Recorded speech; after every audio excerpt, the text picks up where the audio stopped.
늦가을의 차가운 밤 공기가 서울 번화가의 뒷골목을 감쌌다. 화려한 넌 쌓인 불빛 아래 고급 레스토랑들이 즐비한 이곳은 늘 사람들로 북적였다. 하지만 한지혜의 마음속에는 늘 싸늘한 공허함이 자리 잡고 있었다. 그녀는 블랙스타라는 간판이 번쩍이는 국내 굴지의 IT 기업의 젊은 CEO였다. 탁월한 경영 능력과 냉철한 판단력으로 빙산의 여왕이라는 별명을 얻었지만 그녀의 마음은 늘 과거의 그림자에 갇혀 있었다. 그녀의 삶은 어린 시절부터 멈춰버렸다. 그녀는 어머니에게 버림받은 기억으로 고통받았다. 어머니는 그녀를 낳자마자 갑자기 사라졌다. 그녀는 어머니의 부재로 인한 상처를 안고 살아왔고 그 상처는 그녀를 냉정하고 현실적인 사람으로 만들었다. 그녀는 성공만이 자신을 지킬 수 있다고 믿었다. 그녀의 삶은 이제 무미건조했다.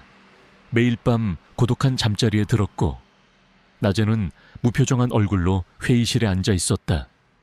고급 오피스텔은 깔끔했지만 그녀의 마음처럼 황량했다. 그녀는 자신의 성공을 증명하려는 듯 항상 더 많은 돈과 명예를 갈구했다. 그날 밤 그녀는 늦은 시간까지 회의를 마치고 귀가하고 있었다. 차가운 바람이 그녀의 뺨을 스쳤지만 그녀는 아무것도 느끼지 못했다. 그녀의 발걸음은 힘없이 바닥을 끌었다. 그때 그녀의 시선이 낡은 재래시장 골목으로 향했다. 시장은 이미 파장 분위기였고 낡은 포장마차들이 여기저기 널려 있었다. 그때 포장마차 한 구석에서 요란한 소리가 들려왔다. 시선이 닿은 곳에는 낡고 허름한 옷차림의 여인이 주저앉아 있었다. 그녀의 옆에는 부서진 리어카와 흩어진 국수 그릇들이 나뒹굴고 있었다. 건장한 남자 몇 명이 여인을 둘러싸고 있었다. 그들은 고급스러운 양복을 입고 있었지만 그들의 눈빛에는 오만함과 조롱이 가득했다. 그들 중 한 명은 이 지역 시장의 상인회 간부로 보이는 남자였다. 그는 낡은 시장의 이권을 장악하고 있는 지역 조폭들이었다. 이 거지 같은 년이 어딜 감히 우리가 누군 줄 알고 이딴 쓰레기를 여기다 뿌려놔. 상인회 간부로 보이는 남자가 소리쳤다. 그의 목소리에는 위협적인 기운이 감돌았다.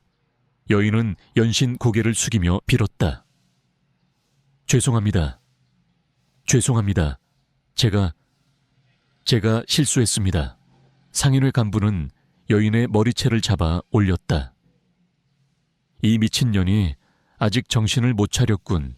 오늘 여기서 내 놈이 가진 거 다 내놔야 정신 차릴 거야. 여인의 얼굴은 공포에 질려 창백해졌다. 그녀의 눈에서는 뜨거운 눈물이 흘러내렸다. 그녀의 품에는 어린 딸이 웅크리고 있었다. 딸의 얼굴도 공포에 질려 창백했다. 주변 상인들은 모두 숨죽이며 이 상황을 지켜보고 있었다. 누구도 감히 그들에게 맞설 수 없었다. 지혜의 눈빛이 섬뜩하게 변했다. 불의를 보고도 외면할 수 없었다. 그녀의 마음속에는 어릴 적 자신이 느꼈던 무력감과 분노가 다시 솟아올랐다. 그녀는 망설임 없이 여인에게 다가갔다. 이봐요, 지금 뭐 하는 짓입니까? 지혜가 소리쳤다. 그녀의 목소리는 차분했지만 그 속에는 단호함이 묻어 있었다. 상인회 간부는 지혜의 등장에 당황한 듯 했지만 이내 비웃었다. 어쭈 이 아가씨가 감히 내 일에 참견해. 내 놈이 누군데? 당신은 지금 약한 여인을 폭행하고 있습니다. 명백한 범죄입니다. 당장 멈추지 않으면 경찰에 신고하겠습니다. 지혜가 단호하게 말했다. 상인회 간부는 코웃음을 쳤다. 웃기지도 않는 소리. 이 거지 같은 년이 내 물건을 다 망쳐놨어. 내가 뭘 하든 상관없잖아. 그는 여인을 향해 발길질을 하려 했다. 지혜는 망설임 없이 그의 앞을 막아섰다. 지혜의 손에서 땀이 흘러내렸다. 상인회 간부는 지혜의 힘에 당황한 듯 뒤로 물러섰다. 이 미친년이 감히 나를 때려. 상인회 간부는 분노에 찬 목소리로 소리쳤다. 그는 지혜의 뺨을 향해 손을 뻗었다. 지혜는 그의 손을 피하며 몸을 날렸다. 그리고 그의 얼굴을 향해 주먹을 날렸다. 상인회 간부는 지혜의 예상치 못한 방역에 당황하며 뒤로 물러섰다. 그의 코에서는 피가 흘러내렸다. 이 미친년이 감히 나를 때려. 상인회 간부의 조직원들이 일제히 지혜를 향해 달려들었다. 지혜는 여인과 아이를 보호하려 했지만 그들의 수는 너무 많았다. 그녀는 고전했다. 그녀의 몸에는 상처가 늘어났지만 그녀는 포기하지 않았다. 그녀는 여인과 아이를 지켜야 했다. 그때 여인이 지혜의 손을 잡았다. 여인의 손은 거칠고 투박했지만 그 속에는 알 수 없는 따뜻한 온기가 느껴졌다. 여인은 지혜의 눈을 바라봤다. 그녀의 눈빛은 감사함과 함께 알 수 없는 깊은 의미를 담고 있었다. 고마워요, 아가씨. 여인의 목소리는 희미했지만 그 속에는 진심이 담겨 있었다. 상인회 간부는 여인과 지혜를 향해 맹렬하게 공격을 퍼부었다. 지혜는 여인을 품에 안은 채 그들의 공격을 막아냈다. 그때 멀리서 요란한 사이렌 소리가 들려왔다. 경찰차였다. 상인회 간부의 조직원들은 경찰의 등장에 당황하며 도주하기 시작했다. 상인회 간부도 비열하게 웃으며 사라졌다. 경찰이 도착했고 여인과 지혜는 응급처치를 받았다. 여인은 다행히 큰 부상은 아니었다. 지혜는 여인을 끌어안았다. 여인의 몸은 차갑고 거칠었지만 그 속에서 희미한 떨림이 느껴졌다. 그날 이후 지혜의 삶은 다시 시작되었다. 그녀는 여인과 아이를 구한 일에 대해 깊은 만족감을 느꼈다. 하지만 그녀의 마음속에는 알 수 없는 불안감이 맴돌았다. 상인회 간부의 마지막 경고가 그녀의 뇌리에서 떠나지 않았다.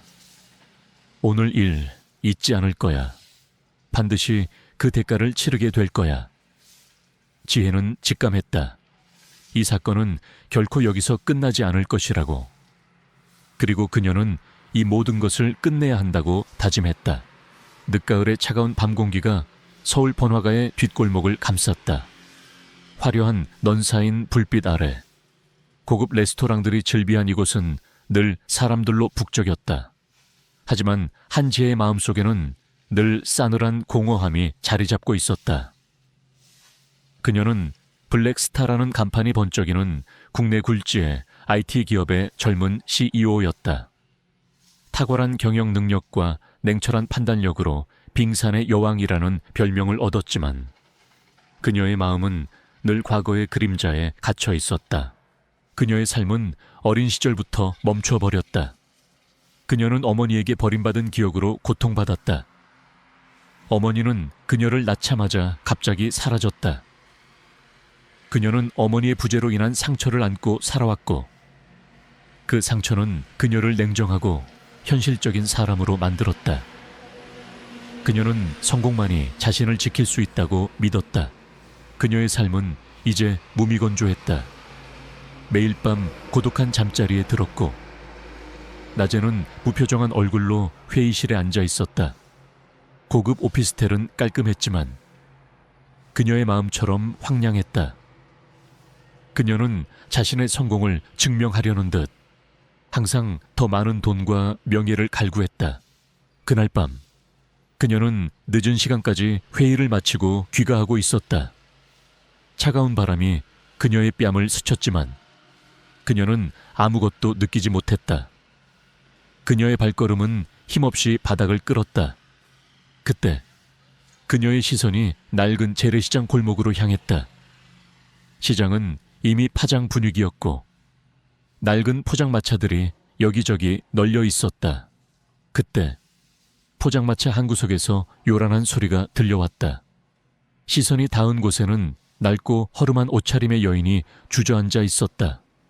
그녀의 옆에는 부서진 리어카와 흩어진 국수 그릇들이 나뒹굴고 있었다.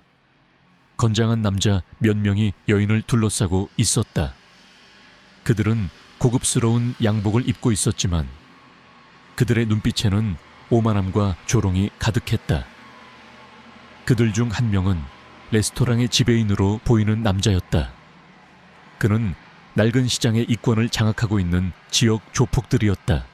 이 거지 같은 년이 어딜 감히 우리가 누군 줄 알고 이딴 쓰레기를 여기다 뿌려놔. 상인회 간부로 보이는 남자가 소리쳤다. 그의 목소리에는 위협적인 기운이 감돌았다. 여인은 연신 고개를 숙이며 빌었다. 죄송합니다.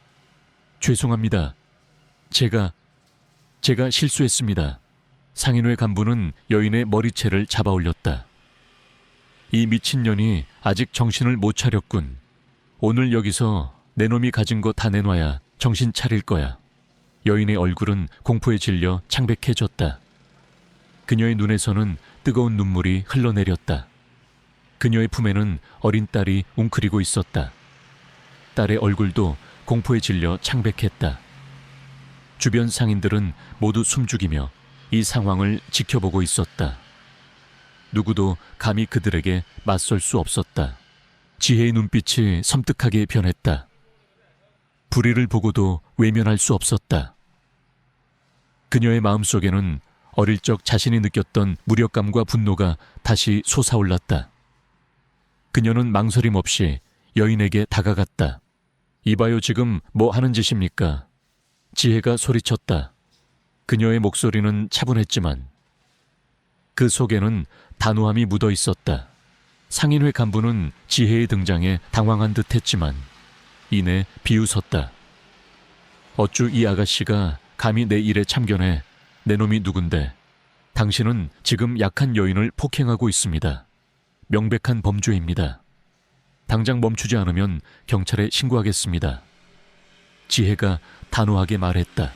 상인회 간부는 코웃음을 쳤다. 웃기지도 않는 소리. 이 거지 같은 년이 내 물건을 다 망쳐놨어. 내가 뭘 하든 상관없잖아. 그는 여인을 향해 발길질을 하려 했다. 지혜는 망설임 없이 그의 앞을 막아섰다. 지혜의 손에서 땀이 흘러내렸다. 상인회 간부는 지혜의 힘에 당황한 듯 뒤로 물러섰다. 이 미친년이 감히 나한테 대들어. 상인회 간부는 분노에 찬 목소리로 소리쳤다. 그는 지혜의 뺨을 향해 손을 뻗었다. 지혜는 그의 손을 피하며 몸을 날렸다. 그리고 그의 얼굴을 향해 주먹을 날렸다. 상인회 간부는 지혜의 예상치 못한 방역에 당황하며 뒤로 물러섰다. 그의 코에서는 피가 흘러내렸다. 이 미친년이 감히 나를 때려. 상인회 간부의 조직원들이 일제히 지혜를 향해 달려들었다. 지혜는 여인과 아이를 보호하려 했지만 그들의 수는 너무 많았다. 그녀는 고전했다. 그녀의 몸에는 상처가 늘어났지만 그녀는 포기하지 않았다. 그녀는 여인과 아이를 지켜야 했다. 그때 여인이 지혜의 손을 잡았다. 여인의 손은 거칠고 투박했지만 그 속에는 알 수 없는 따뜻한 온기가 느껴졌다. 여인은 지혜의 눈을 바라봤다. 그녀의 눈빛은 감사함과 함께 알 수 없는 깊은 의미를 담고 있었다. 고마워요, 아가씨. 여인의 목소리는 희미했지만 그 속에는 진심이 담겨 있었다. 상인회 간부는 여인과 지혜를 향해 맹렬하게 공격을 퍼부었다.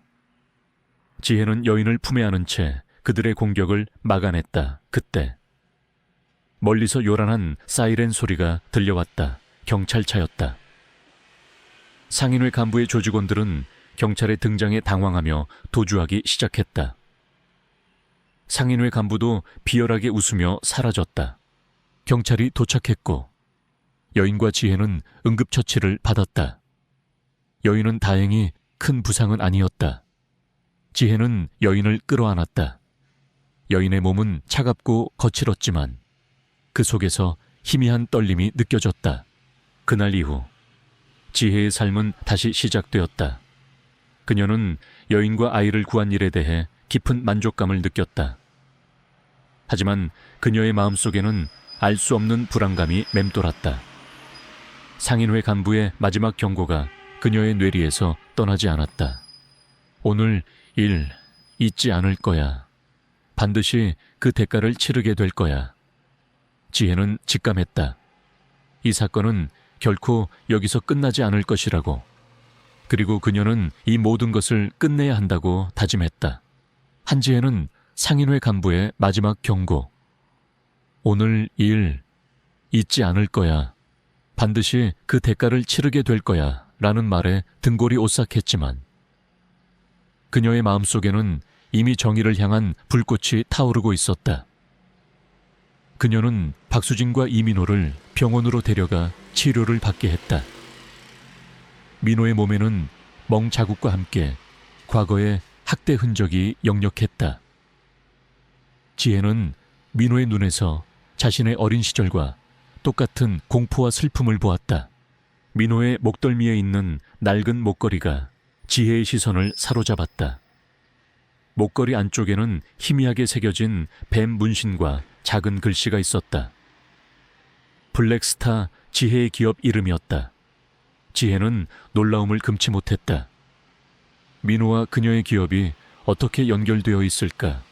박수진은 처음에는 지혜를 경계했지만 지혜의 진심 어린 보살핌과 민호에 대한 애정을 보고 점차 마음을 열었다. 그녀는 지혜에게 자신의 비극적인 삶을 털어놓았다. 그녀의 남편 이진우는 10년 전 의문의 교통사고로 세상을 떠났다. 그는 한때 지혜의 기업과 경쟁하던 다른 IT 기업에 촉망받는 과학자였다. 남편의 죽음 이후 그녀는 모든 것을 잃고 민호와 함께 길거리에서 생활하게 되었다. 그녀는 남편의 죽음이 단순한 사고가 아님을 직감했지만 진실을 파헤칠 힘이 없었다. 지혜는 박수진의 이야기를 듣자마자 자신의 악몽을 떠올렸다.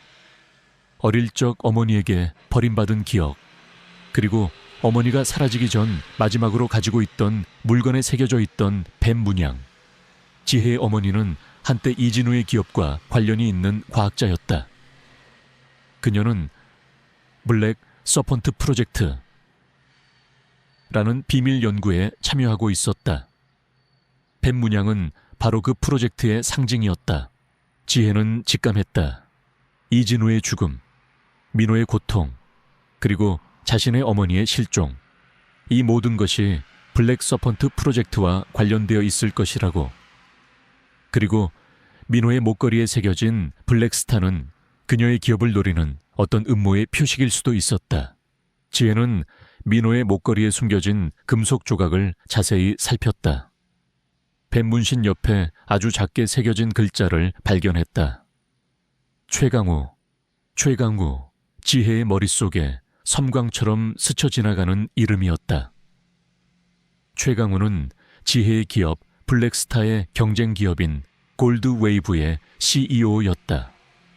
그는 겉으로는 선량한 사업가 행세를 했지만 최근 그의 기업이 불법적인 활동에 연루되어 있다는 소문이 돌았다. 지혜는 최강우가 이 모든 일의 배후임을 직감했다. 그는 지혜의 어머니가 진행하던 블랙 서펀트 프로젝트별을 이용해 이진우를 제거하고 민호에게 상처를 입힌 것이었다. 그리고 이제는 지혜의 기업을 노리고 있었다. 지혜는 김서연 회장에게 모든 진실을 털어놓았다. 김서연 회장은 지혜의 이야기를 듣자마자 충격에 빠졌다. 그녀는 지혜의 어머니와 이진우를 알고 있었다. 그들은 모두 블랙 서펀트 프로젝트 탓달에 참여했던 과학자들이었다. 김소연 회장은 오랫동안 그 프로젝트의 잔혹한 실체와 관련자들을 추적해왔지만 거대한 그림자 때문에 쉽사리 움직일 수 없었다. 그녀는 지혜의 용기와 직감에 깊이 감동했다. 지혜야, 이제야 모든 것이 밝혀지는구나. 최강우는 블랙 서펀트 프로젝트의 진짜 두목이다. 그는 뱀 문신을 가진 자들의 배후에서 모든 것을 조종해왔다. 그는 뱀의 눈물을 이용해 영생을 얻고 세상을 지배하려 한다. 너의 어머니는 이 모든 것을 폭로하려다가 그에게 살해당한 것이다. 김서연 회장의 목소리는 분노로 떨렸다. 지혜는 최강우에게 분노가 치밀어 올랐다. 그는 자신의 어머니를 죽이고 이진우를 살해했으며 민호에게 상처를 입힌 잔혹한 범인이었다. 지혜는 최강우의 잔혹한 진실을 세상에 폭로하고 그에게 정의의 심판을 내리기로 결심했다. 김서연 회장은 지혜에게 블랙 서펀트 프로젝트의 핵심 자료가 담긴 USB를 건넸다. USB 안에는 최강우가 불법적인 실험을 지시하고 마약 거래를 하는 장면이 담긴 고화질 영상, 그리고 조직의 자금 흐름과 연루된 정치인 및 고위 공직자들의 명단까지 담겨 있었다. 이 USB는 최강우의 모든 범죄를 증명할 결정적인 증거가 될 것이다. 하지만 매우 위험하다. 그들은 이 USB를 되찾기 위해 무슨 짓이든 할 것이다. 너의 목숨까지도 위협할 수 있다. 김서연 회장의 목소리는 비장했다. 지혜는 USB를 꽉 움켜쥐었다. 그녀는 박수진과 민호를 보호하고 어머니와 이진우의 억울함을 풀어야 했다. 그녀는 더 이상 혼자가 아니었다. 김서연 회장이 그녀의 곁에 있었고 그녀의 심장 속에는 어머니와 이진우의 영혼이 살아 숨 쉬고 있었다. 그녀는 이제 단순한 CEO가 아니었다. 정의를 수호하는 새로운 수호자였다. 그녀의 새로운 삶은 이제 막 시작되었다. 지하 실험실은 팽팽한 긴장감으로 가득 찼다. 최강우의 비열한 웃음과 무장한 조직원들의 위협적인 시선이 지혜를 짓눌렀다. 하지만 지혜의 눈빛은 흔들림 없었다. 어머니의 죽음, 이진우의 희생, 그리고 민호의 고통, 이 모든 것을 끝내야 한다는 결의가 그녀의 심장을 뜨겁게 달구었다. 그녀의 심장 속에서 블랙스타 펜던트가 희미하게 빛나는 듯했다. 감히 나의 위대한 걸작을 방해하려 해. 어리석은 것들. 이 아이는 세이렌 프로젝트. 예, 최종 완성본이다. 이 아이를 깨우면 모든 것이 파괴될 거야. 최강우의 목소리는 광기로 가득했다.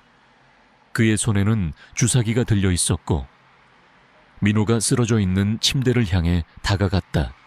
지혜는 충격에 빠졌다. 민호가 살아있었다니.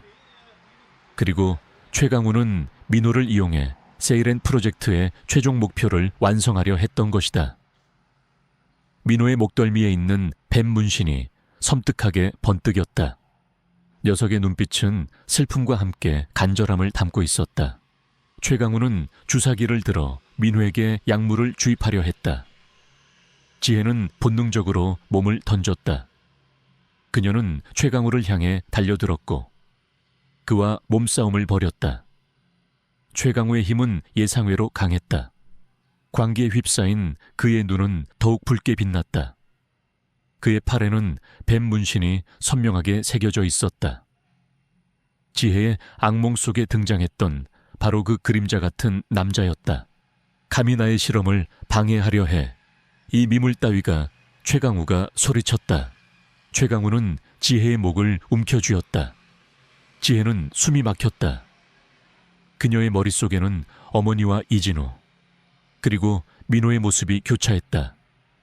그녀는 이대로 포기할 수 없었다. 그녀는 블랙스타 펜던트를 꽉 움켜쥐었다. 펜던트에서 뿜어져 나오는 빛은 이제 그녀의 눈을 붉게 물들였다. 그녀의 눈빛은 분노와 복수심으로 이글거렸다. 그녀는 이 모든 것을 끝내야 했다. 그때 민호가 최강우를 향해 맹렬하게 달려들었다. 녀석은 최강우의 팔에 새겨진 뱀 문신을 향해 이빨을 드러냈다. 뱀 문신은 검은 피를 흘리며 일그러졌다. 최강우는 고통에 절규하며 뒤로 물러섰다. 그의 힘은 약해지는 듯했다. 민호는 유리관이 파괴되자 최강우의 다리를 물고 놓지 않았다. 녀석은 최강우를 향해 격렬하게 낑낑거렸다. 녀석의 눈빛은 최강우를 향한 증오와 함께 지혜를 향한 믿음으로 가득했다. 민호는 최강우에게서 지혜를 보호하려는 듯 자신의 몸을 던져 최강우의 공격을 막아냈다. 최강우는 자신이 만든 걸작이 파괴되는 것을 보고 절규했다. 아니야, 나의 세일엔 나의 꿈이. 그 순간 김서연 회장이 경찰 특공대와 함께 실험실 안으로 진입했다. 김서연 회장은 지혜의 마지막 연락을 받고 지원 요청을 했던 것이다. 경찰 특공대는 최강우와 그의 조직원들을 모두 체포했다. 최강우는 자신이 아난타 조직의 핵심 인물임을 자백했고 세이렌 프로젝트를 통해 새로운 초인들을 만들어 아난타의 부활을 꿈꿨다고 실토했다. 그는 민호를 납치하여 그의 특별한 유전자를 이용해 실험을 진행했으며 그를 이용하여 그들의 비밀을 지키려 했음을 털어놓았다.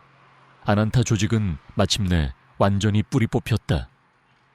그들의 모든 비밀과 잔혹한 범죄들이 세상에 드러났고 그들은 법의 심판을 받게 되었다.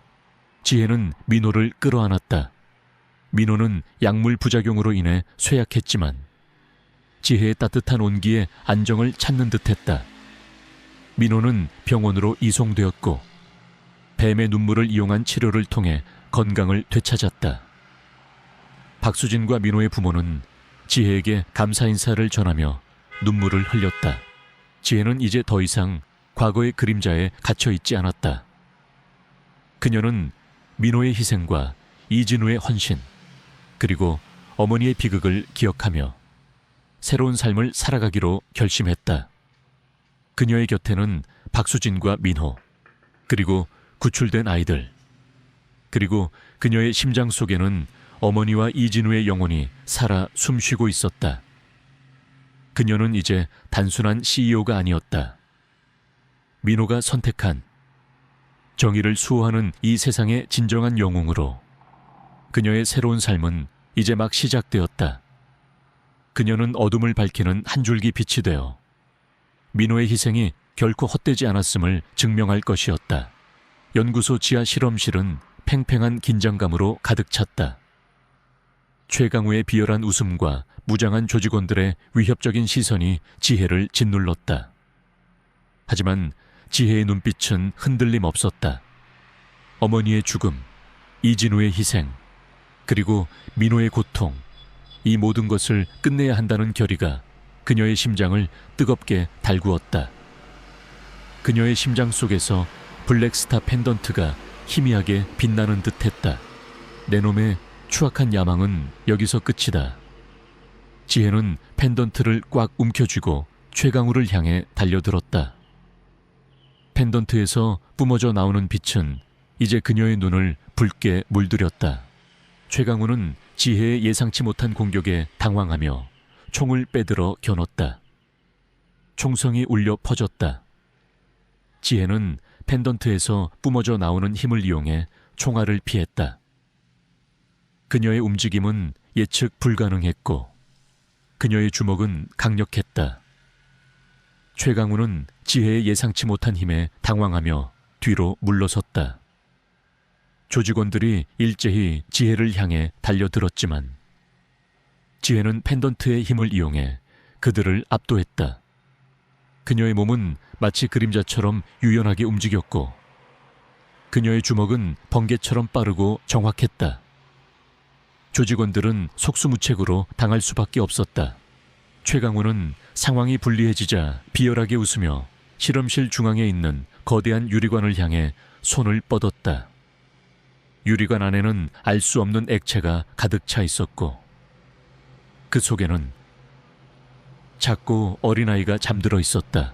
이민호, 지혜의 악몽 속에 등장했던 3년 전 실종된 바로 그 아이였다. 그녀는 박수진의 아들이었다. 감히 나의 위대한 걸작을 방해하려 해. 어리석은 것들. 이 아이는 세이렌 프로젝트라의 최종 완성본이다. 이 아이를 깨우면 모든 것이 파괴될 거야. 최강우의 목소리는 광기로 가득했다. 지혜는 충격에 빠졌다. 민호가 살아있었다니. 그리고 최강우는 민호를 이용해 세이렌 프로젝트의 최종 목표를 완성하려 했던 것이다. 민호의 목덜미에 있는 뱀 문신이 섬뜩하게 번뜩였다. 녀석의 눈빛은 슬픔과 함께 간절함을 담고 있었다. 최강우는 유리관을 향해 알 수 없는 주문을 외우기 시작했다. 유리관 안의 액체가 격렬하게 흔들리더니 잠들어 있던 민호의 눈이 천천히 뜨였다. 민호의 눈동자는 붉게 빛나고 있었다. 안 돼, 저 아이를 깨우면 안 됩니다. 지혜가 절규했다. 저 아이는 아직 통제불능 상태입니다. 깨어나면 모든 것을 파괴할 겁니다. 지혜는 최강우를 향해 달려들었다. 하지만 최강우의 손에서 뿜어져 나오는 어둠의 에너지가 지혜를 덮쳤다. 지혜는 쓰러졌다. 그의 몸은 움직일 수 없었다. 최강우는 지혜를 내려다보며 비열하게 웃었다. 이제 모든 것이 끝났다. 내 놈의 어머니처럼 여기서 죽어라. 최강우는 지혜의 목을 움켜쥐었다. 지혜는 숨이 막혔다. 그녀의 머릿속에는 어머니와 이진우, 그리고 민호의 모습이 교차했다. 그녀는 이대로 포기할 수 없었다. 그녀는 펜던트를 꽉 움켜쥐었다. 펜던트에서 뿜어져 나오는 빛은 이제 그녀의 눈을 붉게 물들였다. 그녀의 눈빛은 분노와 복수심으로 이글거렸다. 그녀는 이 모든 것을 끝내야 했다. 그때 민호가 최강우를 향해 맹렬하게 달려들었다. 녀석은 최강우의 팔에 새겨진 뱀 문신을 향해 이빨을 드러냈다. 뱀 문신은 검은 피를 흘리며 일그러졌다. 최강우는 고통에 절규하며 뒤로 물러섰다. 그의 힘은 약해지는 듯했다. 민호는 유리관이 파괴되자 최강우의 다리를 물고 놓지 않았다. 녀석은 최강우를 향해 격렬하게 낑낑거렸다. 녀석의 눈빛은 최강우를 향한 증오와 함께 지혜를 향한 믿음으로 가득했다. 민호는 최강우에게서 지혜를 보호하려는 듯 자신의 몸을 던져 최강우의 공격을 막아냈다. 최강우는 자신이 만든 걸작이 파괴되는 것을 보고 절규했다. 아니야, 나의 세일엔 나의 꿈이. 그 순간 김소연 회장이 경찰 특공대와 함께 실험실 안으로 진입했다. 김소연 회장은 지혜의 마지막 연락을 받고 지원 요청을 했던 것이다. 경찰 특공대는 최강우와 그의 조직원들을 모두 체포했다. 최강우는 자신이 아난타 조직의 핵심 인물임을 자백했고 세이렌 프로젝트를 통해 새로운 초인들을 만들어 아난타의 부활을 꿈꿨다고 실토했다. 그는 민호를 납치하여 그의 특별한 유전자를 이용해 실험을 진행했으며 그를 이용하여 그들의 비밀을 지키려 했음을 털어놓았다. 아난타 조직은 마침내 완전히 뿌리 뽑혔다. 그들의 모든 비밀과 잔혹한 범죄들이 세상에 드러났고 그들은 법의 심판을 받게 되었다. 지혜는 민호를 끌어안았다. 민호는 약물 부작용으로 인해 쇠약했지만 지혜의 따뜻한 온기에 안정을 찾는 듯했다. 민호는 병원으로 이송되었고 뱀의 눈물을 이용한 치료를 통해 건강을 되찾았다. 박수진과 민호의 부모는 지혜에게 감사 인사를 전하며 눈물을 흘렸다. 지혜는 이제 더 이상 과거의 그림자에 갇혀 있지 않았다. 그녀는 민호의 희생과 이진우의 헌신, 그리고 어머니의 비극을 기억하며 새로운 삶을 살아가기로 결심했다. 그녀의 곁에는 박수진과 민호, 그리고 구출된 아이들, 그리고 그녀의 심장 속에는 어머니와 이진우의 영혼이 살아 숨쉬고 있었다. 그녀는 이제 단순한 CEO가 아니었다. 민호가 선택한 정의를 수호하는 이 세상의 진정한 영웅으로 그녀의 새로운 삶은 이제 막 시작되었다. 그녀는 어둠을 밝히는 한 줄기 빛이 되어 민호의 희생이 결코 헛되지 않았음을 증명할 것이었다. 지하 실험실에서의 치열한 전투 끝에 최강우와 그의 조직원들은 모두 체포되었고 이민호를 비롯한 아이들은 무사히 구출되었다. 아난타 조직의 세이렌 프로젝트라는 잔혹한 실체가 만천에 드러났고 세상은 그들의 악행에 경악했다. 한지혜는 어머니의 억울함을 풀고 이진우의 희생을 헛되이 하지 않기 위해 모든 것을 바쳤다. 그녀는 이제 더 이상 과거의 그림자에 갇혀있지 않았다. 그러나 그녀의 마음속에는 여전히 묵직한 책임감이 자리 잡고 있었다. 아난타 조직의 뿌리가 완전히 뽑혔을까? 언론은 연일 지혜의 용감한 활약과 민호의 기적 같은 회복을 보도했다. 지혜는 정의의 수호자로, 민호는 희망의 아이로 불리며 국민적 영웅이 되었다. 구출된 아이들은 뱀의 눈물을 이용한 치료 덕분에 건강을 되찾았고 가족들의 품으로 돌아갔다. 지혜는 그들의 해맑은 웃음을 보며 깊은 안도감을 느꼈다. 하지만 지혜는 알고 있었다. 최강우가 체포되었지만 그가 아난타 조직의 최고 수뇌부는 아니라는 것을. 그의 배후에는 더욱 거대한 그림자가 숨어있을 터였다. 민호의 목덜미에 있는 뱀 문신. 그것은 아난타 조직의 표식이었지만 그 문양은 마치 계급을 나타내는 듯 미묘하게 달랐다. 지혜는 아난타의 진짜 두목을 찾아내고 그들의 모든 악행을 끝내야 한다고 생각했다. 김소연 회장은 지혜의 든든한 조력자가 되어주었다. 그녀는 최강우의 자백과 압수된 증거들을 분석하며 아난타 조직의 실체를 파헤쳤다.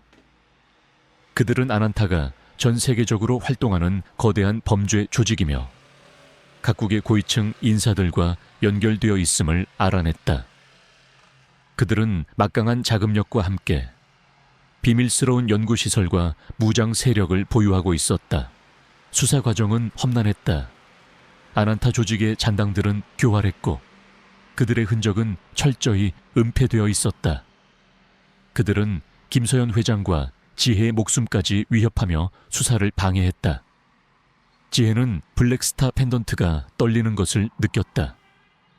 펜던트는 위험이 다가올 때마다 경고를 보냈고 그들을 안전하게 이끌었다. 이진우의 영혼이 그녀의 곁에서 그녀를 지키는 듯했다. 며칠 밤낮 없이 조사한 끝에 그들은 아난타 조직의 진짜 두목이 그림자 제왕 바드리이라는 인물이라는 사실을 알아냈다. 그림자 제왕은 겉으로는 존경받는 재계의 거물이자 자선사업가로 알려져 있었지만 실상은 아난타 조직의 창시자이자 모든 음모의 배후였다. 그는 뱀의 눈물을 이용해 영생을 얻고 세상을 지배하려 했다. 그의 팔에는 가장 크고 화려한 뱀 문신이 선명하게 새겨져 있었다. 지혜는 그림자 제왕의 존재를 알게 되자마자 분노에 휩싸였다. 어머니의 죽음, 이진우의 희생, 민호의 고통, 그리고 수많은 아이들의 희생. 이 모든 비극의 근원이 바로 그림자 제왕이었다. 그녀는 그를 잡고 아난타 조직의 모든 악행을 끝내야 한다고 생각했다. 김서연 회장은 그림자 제왕의 체포를 위해 경찰 특공대와 함께 작전을 계획했다. 그림자 제왕은 서울 도심에 위치한 자신의 초고층 빌딩 최상층에 비밀 거점을 두고 있었다. 빌딩은 삼엄한 경비 시스템과 첨단 방어 시설로 보호되고 있었고 침입은 불가능에 가까웠다. 그날 밤 지혜와 김서연 회장 그리고 경찰 특공대는 그림자 제왕의 비밀 거점으로 향했다. 어둠 속에서 빌딩은 거대한 그림자를 들이우고 있었다. 지혜는 블랙스타 펜던트가 떨리는 것을 느꼈다. 펜던트에서 뿜어져 나오는 빛은 이제 그녀의 눈을 붉게 물들였다. 이진우의 영혼이 그녀의 곁에서 함께 싸우는 듯했다. 경찰 특공대가 빌딩 안으로 진입했다. 하지만 그림자 제왕은 이미 그들의 침입을 감지하고 있었다. 빌딩 내부는 순식간에 아수라장이 되었다. 무장한 경호원들이 사방에서 나타나 그들을 공격했다. 지혜는 블랙스타 펜던트의 힘을 이용해 그들을 압도했다. 그녀의 움직임은 예측 불가능했고 그녀의 주먹은 강력했다. 그녀는 경호원들을 제압하며 그림자 제왕의 거점으로 향했다. 그들이 도착한 곳은 빌딩 최상층에 위치한 그림자 제왕의 개인 집무실이었다. 집무실은 화려하고 웅장했지만 그 안에서 느껴지는 음산한 기운은 지혜의 온몸에 소름을 돋게 했다. 집무실 중앙에는 거대한 책상이 놓여 있었고 그 뒤에 그림자 제왕이 앉아 있었다. 그의 팔에는 가장 크고 화려한 뱀 문신이 선명하게 새겨져 있었다. 그의 눈빛은 냉혹하고 잔혹했다. 결국 여기까지 왔군. 백구의 힘을 가진 자여. 하지만 내 놈이 감히 나를 막을 수 있을 것 같으냐. 그림자 제왕이 비열하게 웃었다. 그의 목소리는 낮게 깔렸지만 그 속에는 세상을 지배하려는 광기가 담겨 있었다. 그는 지혜를 향해 손을 뻗었다. 그의 손에서 알 수 없는 에너지가 뿜어져 나왔다. 지혜는 본능적으로 몸을 피했다. 그림자 제왕의 힘은 예상외로 강했다. 그는 아난타 조직의 창시자이자 뱀의 눈물을 이용해 초월적인 능력을 얻은 존재였다. 그림자 제왕은 지혜에게 맹렬하게 공격을 퍼부었다. 지혜는 고전했다.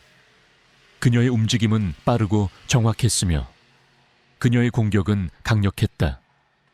지혜의 몸은 상처투성이가 되었다. 하지만 그녀는 포기하지 않았다. 어머니의 죽음, 이진우의 희생, 그리고 수많은 아이들의 고통이 그녀에게 용기를 불어넣었다. 그녀는 블랙스타 펜던트를 꽉 움켜쥐었다.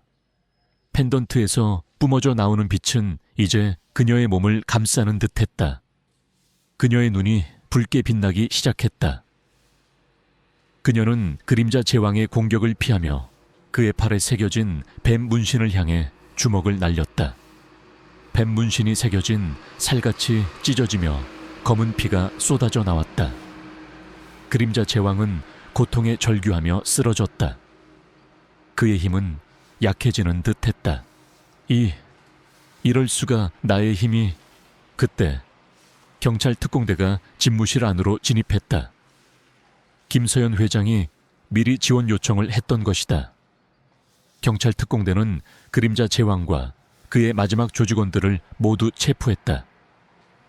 그림자 제왕은 자신이 아난타 조직의 창시자임을 자백했고 뱀의 눈물을 이용해 세상을 지배하려 했던 모든 야욕을 실토했다.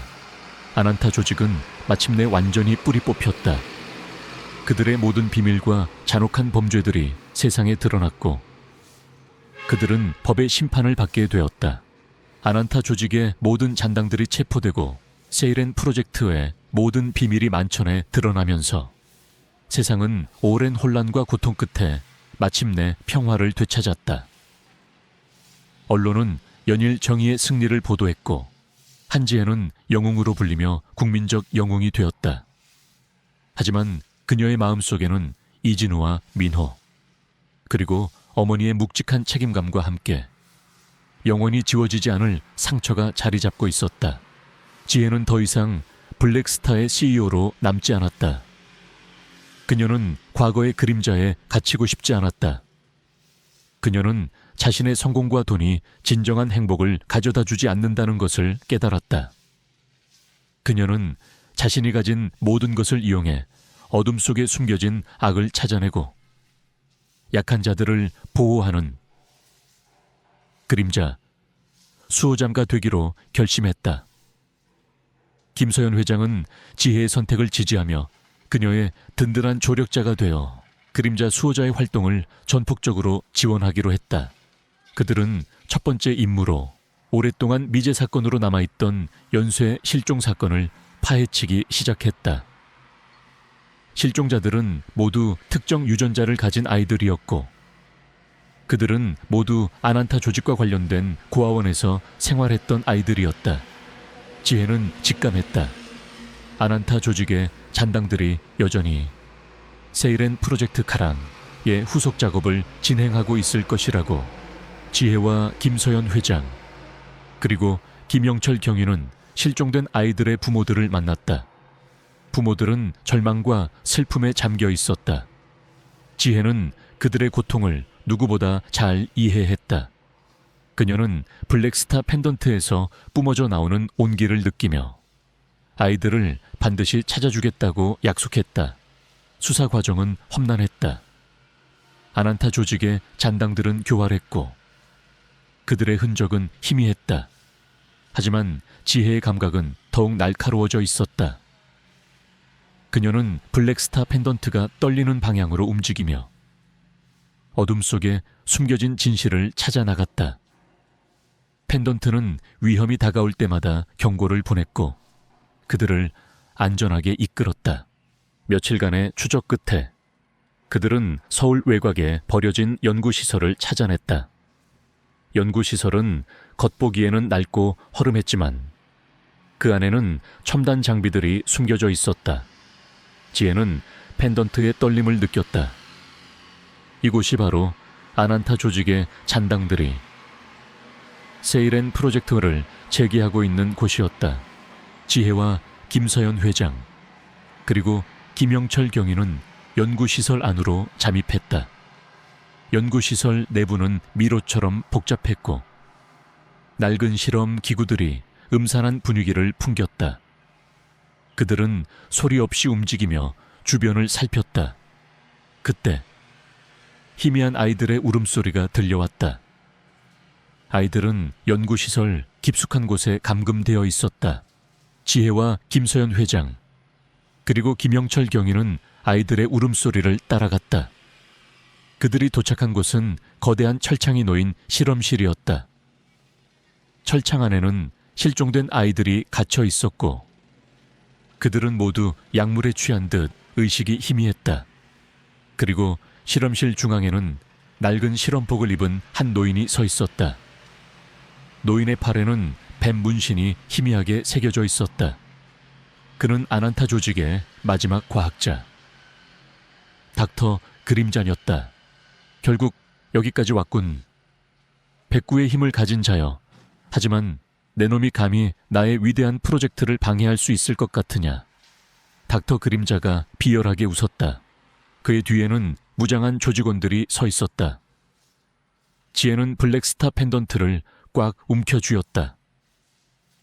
펜던트에서 뿜어져 나오는 빛은 이제 그녀의 눈을 붉게 물들였다. 그녀의 눈빛은 분노와 복수심으로 이글거렸다. 그녀는 아이들을 구하고 닥터 그림자의 잔혹한 프로젝트를 끝내야 했다. 내 놈의 추악한 야망은 여기서 끝이다. 지혜는 닥터 그림자를 향해 달려들었다. 닥터 그림사는 총을 빼들어 지혜를 향해 겨눴다. 총성이 울려 퍼졌다. 지혜는 총알을 피하며 닥터 그림자에게 돌진했다. 그녀의 움직임은 예측 불가능했고 그녀의 주먹은 강력했다. 닥터 그림사는 민서의 예상치 못한 힘에 당황하며 뒤로 물러섰다. 조직원들은 민서에게 달려들었지만 민서는 가디언의 힘을 이용해 그들을 압도했다. 소연은 아이들을 구하기 위해 철창문을 열려 했다. 하지만 철창문은 굳게 잠겨 있었다. 소연은 펜던트를 향해 손을 뻗었다. 펜던트에서 뿜어져 나오는 빛이 철창문에 닿자마자 철창문이 굉음을 내며 열리기 시작했다. 지혜의 힘이 그들에게 또 다른 기적을 선사한 것이다. 아이들이 철창 밖으로 뛰쳐나왔다.